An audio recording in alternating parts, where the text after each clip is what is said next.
وعلیکم ورحمۃ اللہ وبرکاتہ۔ اعوذ باللہ من الشیطان الرجیم، بسم اللہ الرحمن الرحیم۔ من اعرض عن ذکری فإن له معیشة ضنکا ونحشره یوم القیامة اعمی قال رب لم حشرتنی اعمی وقد كنت بصیرا قال كذلك اتتك آیاتنا فنسیتها وكذلك اليوم تنسى۔ فرماتا ہے اللہ تعالیٰ، دنیا میں جو شخص ہماری بات نہیں مانتا اور ہماری نصیحتوں کو نہیں سنتا تو اس کی زندگی بڑی تنگ اور مختصر ہے۔ یعنی دنیا میں جتنے سال وہ جی لیا اتنی ہی اس کی زندگی، کیونکہ آخرت کی جو زندگی ہے وہ زندگی کہلانے کے لائق نہیں ہے۔ جہنم میں جلتے رہنا، لا یموت فیہا ولا یحیا، وہ زندگی بھی نہیں ہے اور موت بھی نہیں ہے۔ پھر اس کو قیامت کے روز ہم اندھا بنا کر اٹھائیں گے۔ وہ کہے گا رب لم حشرتنی اعمی، اے پروردگار مجھے تو اندھا کیوں بنا کر اٹھایا، وقد کنت بصیرا، حالانکہ میں دنیا میں دیکھنے والا تھا، میری آنکھیں بہت اچھی تھیں، دور دور تک دیکھنے والا تھا میں۔ تو فرمائے گا اللہ تعالیٰ نہیں، تم غلط کہتے ہو، ہماری نشانیاں دنیا کے اندر بے شمار تھیں، تم نے ہماری نشانیوں کو کہاں دیکھا؟ اگر تم ہماری قدرت کی نشانیوں کو دیکھتے تو ہمارا انکار نہیں کرتے، ہمارے احکام کا انکار نہیں کرتے تو تم دنیا میں اندھے ہی تھے، اس لیے ہم تمہیں اندھا بنا کر اٹھا رہے ہیں۔ یہ سورہ طٰہٰ کی کچھ آیتیں تھیں جو میں نے آپ کے سامنے سنائی۔ آج کی تراویح میں آپ نے سورہ مریم اور سورہ طٰہٰ سماعت فرمائی ہے۔ یہ دونوں صورتوں کے اندر زیادہ تر سمجھ لیجیے عورتوں کا ہی ذکر ہے۔ مریم کے اندر عیسیٰ علیہ السلام کی ماں مریم کا ذکر ہے، اور طٰہٰ کے اندر موسیٰ علیہ السلام کی ماں اور ان کی بہن کا ذکر ہے۔ کل آپ کے سامنے دو صورتیں گزری، ایک بنی اسرائیل اور دوسری کہف۔ میں نے ان کے مضامین جتنے ہو سکتے تھے بتانے کی کوشش کی، لیکن پھر بھی ہمارے کچھ عزیزوں کی خواہش ہے کہ ان پر مزید روشنی ڈالی جائے۔ تو بنی اسرائیل کے سلسلے میں اتنی بات میں بتاؤں کہ یہ یعقوب علیہ السلام کی اولاد ہے۔ یعقوب کا نام اسرائیل، تو ان کی اولاد بنی اسرائیل کہلاتی ہے، انہی کی اولاد تھی۔ اللہ تعالیٰ نے ان کو بڑی عزت دی، بڑا اونچا مقام دیا دنیا میں۔ قرآن شریف کی تلاوت کرتے وقت آپ دیکھیں گے کہ ہم نے بنی اسرائیل کو دنیا کی ہر اچھی چیز دی، یہ اللہ تعالیٰ فرماتا ہے۔ دنیا کی ہر اچھی چیز، بادشاہت دی، حکومت دی، نبوت دی، اور سب کچھ انہیں دیا، اور فضلناہم علی العالمین، دنیا میں جتنی قومیں ہیں ان سب پر ہم نے ان کو بہت اونچا اٹھایا۔ لیکن یہ بڑی ناشکری قوم تھی، انبیاء کی اولاد ہوتے ہوئے بھی دیکھیے۔ اسی لیے اللہ کے رسول صلی اللہ علیہ وسلم نے فرمایا حسب نسب کوئی کام نہیں آتا، فرمایا من بطأ به عملہ لم یسرع به نسبہ، فرمایا آدمی کا نسب کتنا ہی اونچا کیوں نہ ہو، وہ شیخ الاسلام کا لڑکا ہو، حکیم الاسلام کے خاندان کا ہو، اگر اس کا عمل کچھ بھی نہیں ہے تو اسے دنیا میں بھی کوئی مقام نہیں ملے گا، آخرت میں بھی کوئی مقام نہیں ملے گا۔ تو عمل سے زندگی بنتی ہے۔ اسلام کے اندر جو آدمی عمل کرے گا وہ کسی کی بھی اولاد ہو، بھیڑ چمار کی بھی اولاد ہو، اگر وہ اچھا کام کرتا ہے تو اس کا ایک مقام ہے، اس کا ایک مرتبہ ہے، اور اس کی ایک حیثیت ہے۔ تو انہوں نے بہت دنیا کے اندر فساد پھیلایا، انبیاء کو انہوں نے قتل کیا، حالانکہ انبیاء انہی کے خاندان کے تھے، انہی کی اصلاح کے لیے وہ آتے تھے، انہوں نے انبیاء کو قتل کیا۔ تو انبیاء کو قتل کرنے ہی کی وجہ سے یہ شروع سے بیت المقدس پر فائز تھے، انہی کی حکومت تھی اور انہی کا مقام مرتبہ تھا بیت المقدس میں، لیکن انہوں نے انبیاء کو قتل کیا۔ تو انبیاء کو قتل کرنے کی وجہ سے پہلے عیسیٰ علیہ السلام کے پیدائش سے 700 سال پہلے بغداد کے بخت نصر نے ان کو ایسی سخت سزا دی کہ ان کو بیت المقدس سے باہر کر دیا۔ کئی سو سال تک یہ لوگ بیت المقدس سے باہر رہے۔ بیت المقدس تمام انبیاء کی سرزمین ہے، اللہ تعالیٰ اس سرزمین کو بہت بابرکت زمین کہتا ہے قرآن شریف میں۔ اللہ تعالیٰ سارے انبیاء کی نشانیاں وہاں موجود ہیں بیت المقدس کے اندر، اس لیے بہت اہم مقام ہے مسلمانوں کے لیے بھی، عیسائیوں کے لیے بھی، یہودیوں کے لیے بھی۔ یہودی اس پر قابض تھے، لیکن جب انہوں نے یشوع وغیرہ کو قتل کیا، نبی کو، تو ان کو بخت نصر نے نکال باہر کیا، جلا وطن کیا۔ پھر اس کے بعد ایک زمانے کے بعد پھر یہ آئے بیت المقدس میں، قبضہ انہوں نے کیا۔ عیسیٰ علیہ السلام کی پیدائش کے 70 سال بعد انہوں نے یہ دعویٰ کیا تھا کہ ہم نے زکریا علیہ السلام کو بھی قتل کیا اور عیسیٰ علیہ السلام کو بھی ہم نے پھانسی پر لٹکا دیا، یہ انہوں نے دعویٰ کیا۔ تب عیسائی بادشاہ نے ان کو پھر بیت المقدس سے نکال باہر کیا اور عیسائیوں کی حکومت بیت المقدس میں اس وقت تک رہی، یعنی سمجھیے 500 سال ان کی حکومت تھی۔ عمر رضی اللہ تعالیٰ عنہ کے زمانے میں بغیر یہ قطرہ خون بہائے بیت المقدس مسلمانوں کے پاس آ گیا، تو مسلمانوں ہی کی حکومت تھی وہاں۔ لیکن پھر ایک زمانہ ایسا آیا جو مسلمان کمزور ہوئے، آپس میں اختلافات ان کے بڑھ گئے، تو پھر ان کی حکومت بھی ختم ہوئی اور عیسائیوں کی حکومت پھر آئی۔ عیسائی 90 سال تک تھے بیت المقدس میں، 90 سال تک عیسائی تھے۔ 90 سال کے بعد مسلمانوں کے ایک خلیفہ، ایک بادشاہ، صلاح الدین اس کا نام ہے، صلاح الدین نے بڑی کوشش، 30 سال کوشش کی، بیت المقدس کو آزاد کرانے کے لیے اس نے کوشش کی، دن رات اسی فکر میں رہتا تھا۔ اس سے اندازہ لگائیے کہ وہ مسکرانا چھوڑ دیا تھا۔ ایک بڑے بزرگ اس سے ملنے کے لیے گئے تو اس نے ایسے ہی ان سے ملاقات کی، تو انہوں نے حدیث سنائی کہ اللہ کے رسول صلی اللہ علیہ وسلم کا فرمان ہے مسکرا کر ملنا چاہیے۔ تو انہوں نے کہا میرے رسول، میرے آقا کا پیغام سر اور آنکھوں پر، لیکن آپ بتائیے میں کیسے مسکرا سکتا ہوں جبکہ بیت المقدس اللہ کے دشمنوں کے ہاتھ میں۔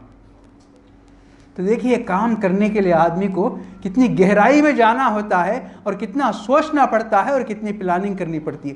30 سال تک اس نے سوچا، اس کے بعد بیت المقدس کو اس نے فتح کیا اور پھر وہ مسلمانوں ہی کے ہاتھ میں تھا۔ اب 1960 پر 7 میں پھر یہودیوں کے ہاتھ میں چلے گئے۔ یہ بیت المقدس کی تاریخ ہے۔ صلاح الدین نے جو کارنامہ انجام دیا، کسی بھی مسلمان حکمران کو اس کی توفیق نہیں ہوئی۔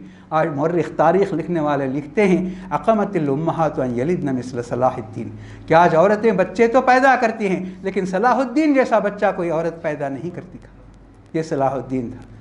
صلاح الدین کو قتل کرنے کے لیے، صلاح الدین کو ختم کرنے کے لیے کتنی کوششیں کی گئیں اس وقت۔ وہ جو سب سے بڑا کمانڈر تھا، عیسائیوں کا کمانڈر، ریچرڈ دی لین کہلاتا تھا، اس نے ساری کوششیں کی، خود اکیلا مقابلہ بھی کیا، عورتوں کے ذریعے بھی اس نے ان کو ختم کرنا چاہا، قتل کرنا چاہا۔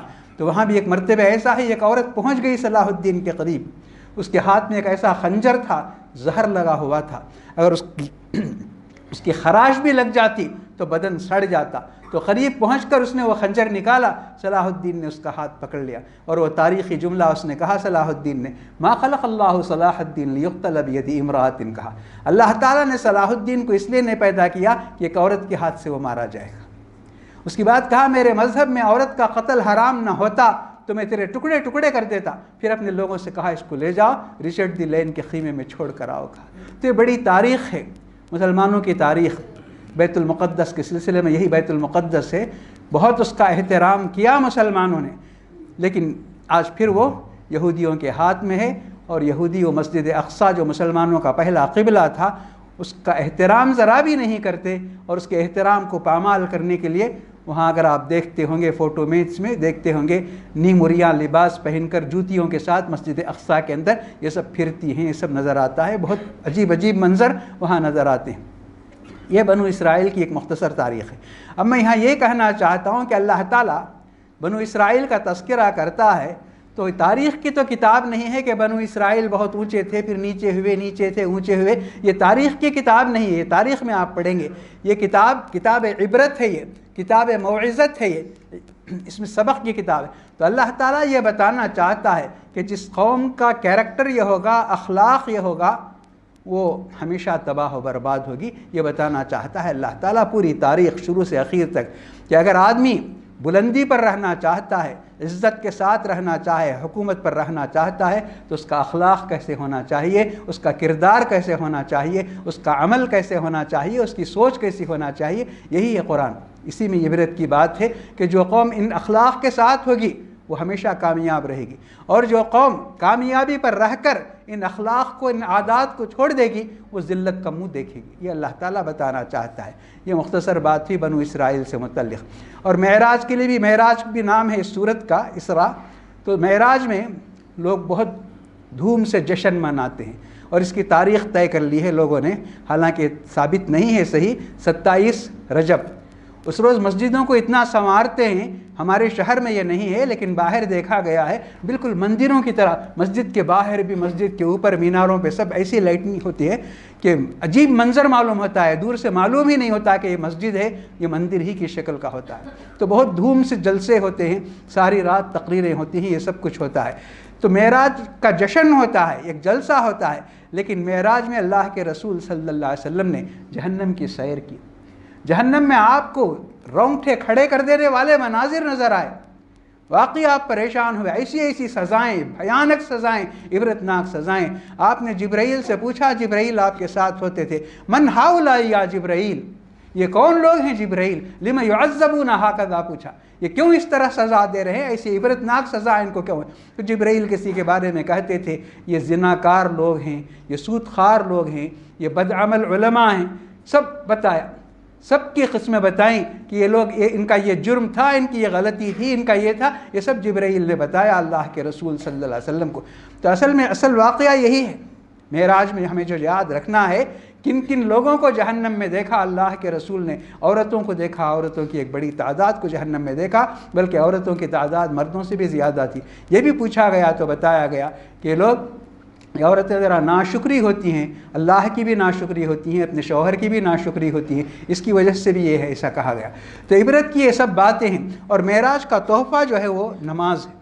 نماز کو کہا جاتا ہے الصلاۃ معراج المومنین کہا جاتا ہے، کیونکہ جتنی بھی عبادتیں ہیں، زکوٰۃ ہو، روزہ ہو، حج ہو، جتنے احکام ہیں، یہ سب اللہ تعالیٰ نے جبرائیل کے ذریعے دنیا کے اندر احکام بھیجے۔ لیکن نماز، آپ جب معراج پر تشریف لے گئے تو نماز فرض کرائی گئی۔ تو سب سے اہم نماز ہے، اور سب سے پہلی عبادت بھی نماز ہے، اور سب سے اخیر بھی عبادت نماز ہے۔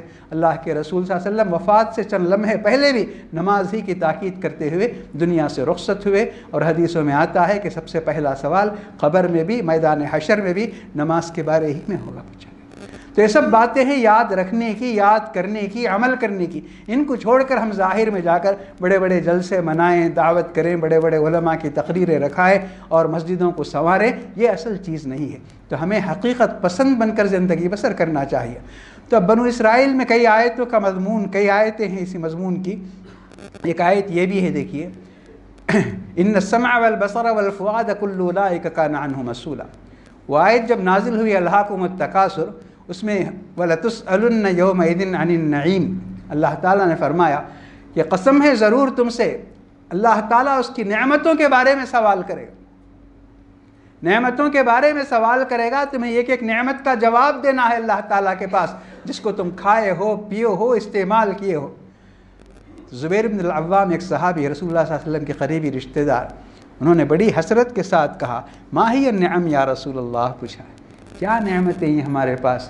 کھجور کھاتے ہیں، پانی پیتے ہیں، بہت ہوا تو دودھ ہوتا ہے، اس کے سوا کیا نعمتیں ہیں یہ؟